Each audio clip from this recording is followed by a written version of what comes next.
resentment is there's a bunch of people out there that have these lives that are deeply unsatisfying, because I think somehow or another, through momentum and just through just things falling into place the way they are, and people trying to fit their lives around the way these pieces have fallen into place, there are so many people that are working all day long doing something that is deeply unsatisfying and almost painful to them. Yes. If you make furniture for a living, and you feel a great satisfaction out of that, and you sell that furniture, look, man, making furniture feels good. If you can do that, you could cut those corners perfectly and sand everything down nice and stain it, and then it's done, and you get the satisfaction, and you sell it to someone, and that pays your bills. That is infinitely more satisfying than being stuck in some fucking cubicle working for someone that you don't want to work for, having to have these stupid fucking office meetings, talking to people in human resources, sitting down with your supervisor where they evaluate your job performance, and you're not really, you really need to be enthusiastic about this company. This company is your future. This kind of like, you're like, fuck, kill me now.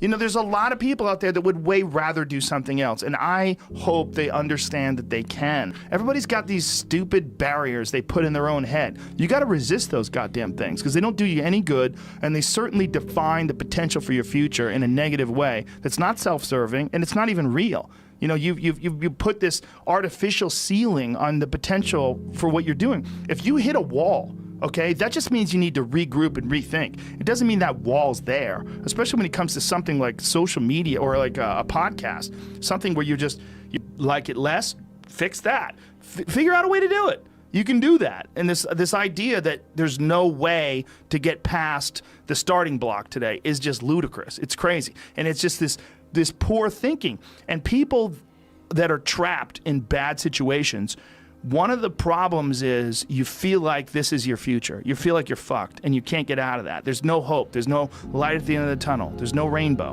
And if you feel like that, that alone can be incredibly defining and limiting. But if you look at yourself objectively and say, okay, I kind of am fucked here. I'm in credit card debt. I'm working in a shitty job.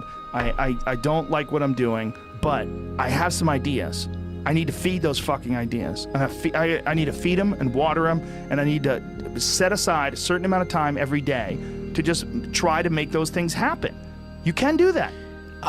Wondering why other people's success, or wondering why other people are successful, is the refuge of losers. Wondering why other people are successful.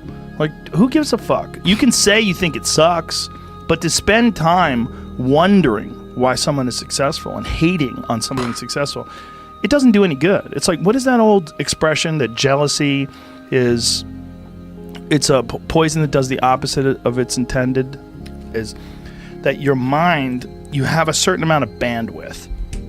This is why I don't read Instagram comments or Twitter comments or YouTube comments. Like, I don't have any time. If I read them, it's an accident. But to seek them out, like, you have bandwidth. I don't spend time wondering why I hate things or hating on someone or being jealous. You have, let's call it units. You have 100 units of bandwidth in your mind. So that means there's 100 units that you can spend on things you care about, or you could let your mind be occupied by some stupid fucking Twitter feud that you're in with some idiot that you don't even know, and you could spend 30% of your Twitter bandwidth or your mind bandwidth on this, and then you only have 70% for the things you love.